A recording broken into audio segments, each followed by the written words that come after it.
The rings of power season 1 episode 2। इस episode का नाम है एड्रिफ्ट। एपिसोड की शुरुआत होती है गैलेड्रियल से। पिछले एपिसोड में वो समुद्र में तैरती हुई छूट गई थी, वो वेलिनोर नहीं गई और नाव से समुद्र में कूद गई। इस एपिसोड में भी वो समुद्र में तैरती हुई दिखती है। सीन कट होता है, फिर हम नॉरी की तरफ जाते हैं। वहाँ नॉरी खड़े होकर उस स्ट्रेंजर को देख रही है।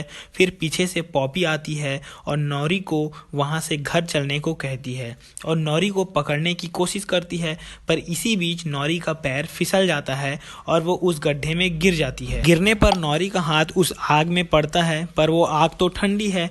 नॉरी उस आग से नहीं जलती। फिर नॉरी उस स्ट्रेंजर के पास चली जाती है और पॉपी उसे बार बार मना कर रही है कि उसके पास मत जाओ, पर नॉरी पॉपी की एक भी बात नहीं मानती।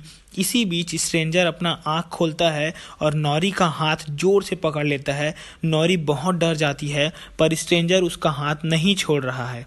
अब स्ट्रेंजर अपना दूसरा हाथ जमीन पर जैसे ही रखता है, आसपास की मिट्टियाँ और पेड़ों के टुकड़े हवा में उड़ने लगते हैं। फिर कुछ देर में वो स्ट्रेंजर शांत हो जाता है और नॉरी का हाथ छोड़ देता है और फिर से बेहोश हो जाता है। अब नॉरी पॉपी की तरफ देखकर कह रही है कि तुम किसी को मत बताना। पॉपी कहती है ठीक है, नहीं बताऊंगी, पर अब तो घर चलो।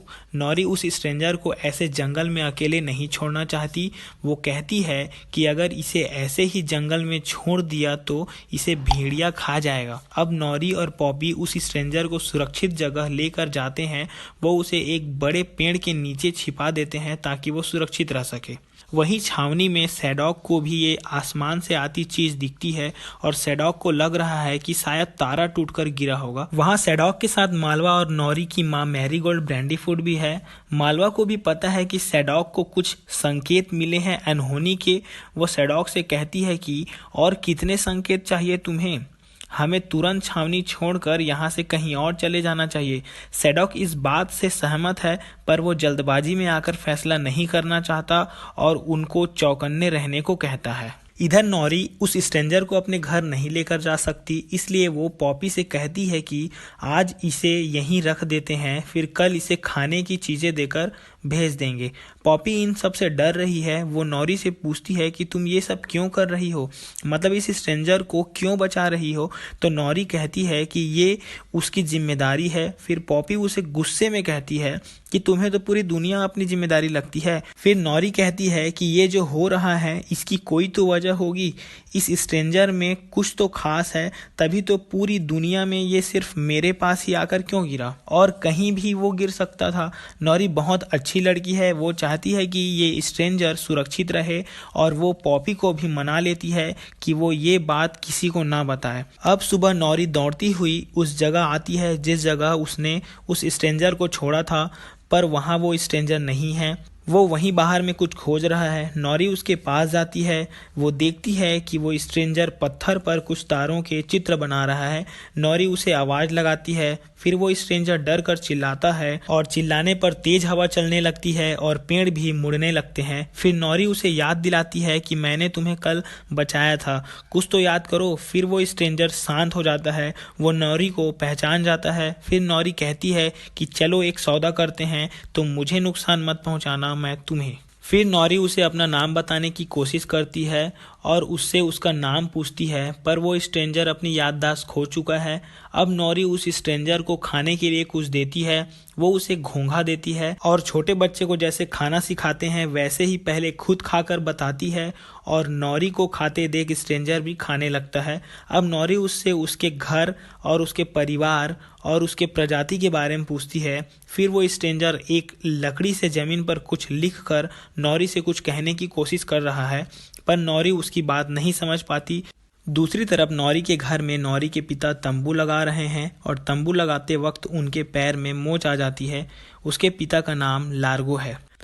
नॉरी काम में अपने पिता का साथ देने वाली थी, पर अभी तो वो उस स्ट्रेंजर के साथ है। अब पॉपी दौड़ती हुई नॉरी के पास आकर उसके पिता के बारे में बताती है। वो स्ट्रेंजर पॉपी को देखकर चिल्लाने लगता है। फिर नॉरी उस स्ट्रेंजर को रोकती है और पॉपी को अपना दोस्त बताती है। स्ट्रेंजर रुक जाता है। फिर नॉरी और पॉपी अपने घर आ जाते हैं, जहां नॉरी अपने पिता के पास बैठी है और उनके पैरों में जो चोट है उसे देख रही है। वो रो रही है कि उसकी वजह से ये हुआ। अब कुछ देर बाद रात हो जाती है। नॉरी और पॉपी उस स्ट्रेंजर के पास आते हैं। वो स्ट्रेंजर आसमान की तरफ तारों को देख रहा है। नॉरी उसे बता रही है कि वो सब इस जगह को छोड़कर कहीं दूसरी जगह जा रहे हैं और अब वो उससे बिछड़ जाएगी। वो 3 दिन में चली जाएगी। अब वो स्ट्रेंजर जुगनुओं से बातें कर रहा है। फिर वो जुगनू आसमान में उड़कर कुछ सिग्नल बनाते हैं। नॉरी समझ जाती है कि ये स्ट्रेंजर चाहता है कि हम उसके लिए सितारे ढूंढें। अब कुछ देर में वो जुगनू अपने आप मरने लगते हैं। ये देखकर नॉरी और पॉपी घबरा जाते हैं। यहाँ सीन कट होता है। अब ब्रॉनविन और एरोंडियर हॉडॉन पहुँच गए हैं। वहाँ सभी जगह जमीन पर बड़े बड़े दरार और गड्ढे हैं और वो दोनों सोच रहे हैं कि आखिर यहाँ क्या हुआ है। ब्रॉनविन को लग रहा है शायद भूकंप आया है, पर एरोंडियर कहता है यहाँ ना लाशें हैं और ना ही जख्मी इंसान है। अगर यहाँ भूकंप आया होता तो कोई तो होता। यहाँ सिर्फ एक भेड़ की लाश पड़ी हुई है। अब वो दोनों एक टूटे फूटे घर में जाते हैं जिसके अंदर जमीन पर एक बहुत बड़ा गड्ढा बना हुआ है। एरोंडियर समझ जाता है कि ये गड्ढा पक्का किसी चीज ने बनाई होगी, क्योंकि इतना बड़ा गड्ढा कोई इंसान आखिर क्यों बनाएगा। एरोंडियर ब्रॉनविन को वापस घर जाने को कहता है ताकि वो सभी लोगों को बता सके कि कुछ खतरा आने वाला है, और एरोंडियर इस गड्ढे के अंदर चला जाता है उस गड्ढे का दूसरा छोर खोजने। अब एरोंडियर उस गड्ढे के अंदर जा रहा है। वो आगे से सकरी होती जा रही है। उस सुरंग में उसे कुछ पंजों के निशान दिखाई देते हैं और वहाँ उसे एक नाखून भी दिखता है जो शायद खुदाई करने की वजह से टूटी होगी। अब एरोंडियर किसी की हलचल सुनता है और जब वहाँ देखता है तो किसी की बड़ी सी परछाई दिखती है जो उसी की तरफ आ रही है। फिर एरोंडियर वहाँ से भागता है और भागते भागते एक पानी से भरी जगह पर पहुँच जाता है। फिर वहाँ वो किनारे होकर उस चीज के आने का इंतजार कर रहा है। तभी उसके पीछे से कुछ पंजे बाहर आते हैं और उसे पीछे की ओर खींच लेते हैं। यहाँ सीन कट हो जाता है। अब दूसरी तरफ ब्रॉनविन दौड़ती हुई द साउथलैंड्स में अपने घर आ गई है। वो सभी लोगों को हॉडॉन के बारे में बताती है कि वहाँ बड़े बड़े गड्ढे हैं और कोई इंसान नहीं है, ना ही लाशें हैं और ना ही घायल। वो सबको बताती है कि जिसने भी ऐसा किया है वो हमारी तरफ आ रहा है, इसलिए हमें इस जगह को अभी खाली करना होगा। पर ब्रॉनविन की बात का कोई यकीन नहीं करता। अगले सीन में थियो अपने घर पर है। उसे फिर से जमीन से आवाज सुनाई देती है। थियो को लगता है कि फिर से चूहे आ गए हैं और गुस्से से फर्श पर मारने लगता है। अब मारने से फर्श पर छेद हो जाता है। जब थियो उसमें से नीचे झांकता है तो उसे उसमें से किसी की आंख दिखाई देती है और ये देखकर थियो डर जाता है। अब ब्रॉनविन दौड़ते हुए अपने घर आती है। वहाँ की हालत एकदम खराब है। उसके घर के अंदर एक गड्ढा है और थियो भी नहीं दिख रहा है। ब्रॉनविन थियो को पुकारती है तो थियो आवाज देता है। वो वहीं पास में ही एक छोटी सी जगह पर छिपा हुआ है। वो अपनी माँ से कहता है कि मदद लेकर आइए, पर ब्रॉनविन नहीं जाती और पास के अलमारी में जाकर छिप जाती है। अब उस गड्ढे से एक बहुत ही खतरनाक ऑर्क बाहर आता है और उसे ब्रॉनविन छिपकर देख रही है। वो डर जाती है। अब वो ऑर्क वहीं घूम रहा है और वो ब्रॉनविन पर अटैक कर देता है, पर थियो बाहर आकर उस ऑर्क पर हमला कर देता है। फिर ब्रॉनविन भी बाहर आकर उस ऑर्क पर अटैक करती है और उसे एक तलवार से मारती है, पर फिर भी उस ऑर्क को कुछ नहीं होता। फिर ब्रॉनविन उस ऑर्क का सिर काट देती है और उसके सिर को लाकर बाकी लोगों को बताती है कि अब अगर जिंदा रहना है तो सुबह होते ही हम सबको एल्फ की मीनार की तरफ जाना होगा। और बाकी सभी लोग उस कटे हुए सिर को देखकर आश्चर्य हैं। अब अगले सीन में थियो अपने घर में है और जाने की तैयारी कर रहा है। उसके पास सौरोन की भी तलवार है जिसे वो अपने हाथ में रखा है। ऑक से जब उसकी लड़ाई हुई थी तो उसके हाथ में चोट आई थी। उस चोट से खून निकलकर उस तलवार में जा रहा है और वो तलवार एक्टिव हो रहा है। अब बाहर से ब्रॉनविन आवाज लगाती है और थियो को चलने को कहती है। फिर थियो तलवार को अपने पास रखकर अपनी माँ के साथ चला जाता है और सारे शहर के लोग उस शहर को छोड़कर जा रहे हैं। अब सीन कट होता है। इरेक्जोन में एक जगह एल्ड्रॉन और कैलेब्रिम्बोर है। एल्ड्रॉन एक हथौड़े को देख रहा है जो फियनोर का है। वो हथौड़ा बहुत खूबसूरत है। एल्ड्रॉन कहता है वो औजार जिससे सिमिडियंस बने, वो रत्न जिसमें वेलिनोर की दिव्य रोशनी है। एल्ड्रॉन बताता है कि ये रत्न पूरे विश्व में खूबसूरती की मिसाल है और दुख का कारण भी। इस बात पर कैलेब्रिम्बोर कहते हैं कि सच्ची कला हमेशा बड़ी कुर्बानी मांगती है। वो बता रहे हैं कि मॉर्गोथ ने रत्नों को चुराया और चुराने के बाद वो हफ्तों तक उन रत्नों को ही देखता रहा। उसे होश तब आया जब उसके आंसू का एक कतरा रत्न पर गिरा और उसे उसके बुराई का अक्स दिखा और उसका भ्रम टूटा। उसके बाद मॉर्गोथ ने कभी उस रत्न की तरफ नहीं देखा। इतना कहकर वो फियनोर की कला की तारीफ करते हैं।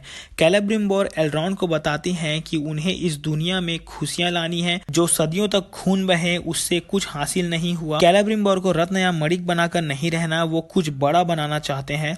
एल्रॉन पूछता है, आप किसका निर्माण करना चाहते हैं? फिर कैलेब्रिम्बोर एक चित्र दिखाकर बताते हैं कि वो एक मीनार बनाना चाहते हैं जिसमें दुनिया की सबसे ताकतवर भट्ठी बनाई जाए और उस भट्ठी में एक ऐसी ताकतवर चीज बनाना चाहते हैं जिससे मध्य धरती की किस्मत बदल जाएगी। एल्रॉन पूछता है, तो फिर क्या दिक्कत आ रही है? तो कैलेब्रिम्बोर बताते हैं कि उन्हें बहुत से काम करने वालों की जरूरत है जो ये मीनार बहुत कम समय में तैयार करने में उनकी मदद कर सके। एल्रॉन कैलेब्रिम्बोर को कहता है, मैं आपकी मदद करूंगा। अब एल्रॉन कैलेब्रिम्बोर को बोनो के पास लेकर जाता है। रास्ते में एल्रॉन बोनो के बारे में बताता है। वो कहता है कि बोनो का शहजादा ड्यूरिन उसका बहुत अच्छा दोस्त है। एल्रॉन बहुत तारीफ करता है कि उसका दोस्त उसकी गानों बाजों के साथ स्वागत करेगा और उसे देखते ही गले लगाकर उसे अपने साथ दावत में शामिल करेगा, पर ऐसा बिल्कुल नहीं होता।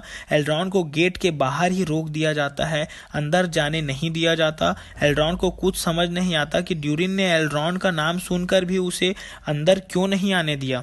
एल्रॉन अब गेट पर जाकर बोनो को शक्ति परीक्षण की चुनौती देता है। चुनौती देते ही गेट खुल जाता है और अब एल्रॉन कैलेब्रिम्बोर को वापस इरेग्वेन भेज देता है और वो पहाड़ के अंदर बोनो के महल में चला जाता है। महल अंदर से बहुत विशाल और बहुत ज्यादा खूबसूरत है। एल्रॉन ये सब देखकर आश्चर्य हो जाता है।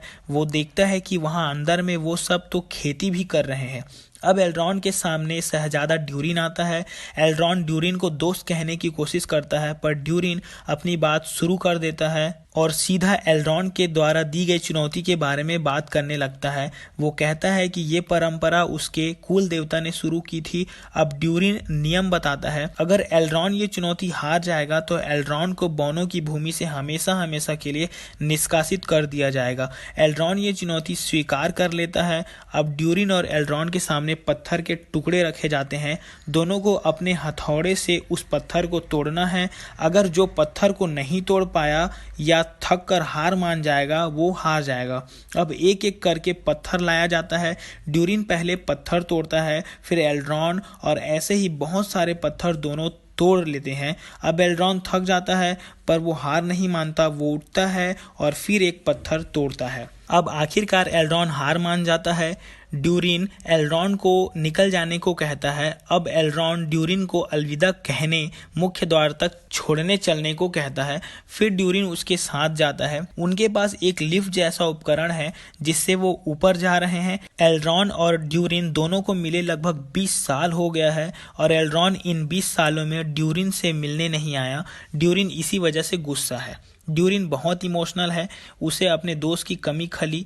एल्रॉन अपने दोस्त से माफ़ी मांगता है और उसे बधाई देता है उसकी शादी और बच्चों के लिए, क्योंकि एल्रॉन उनकी शादी में नहीं आ पाया।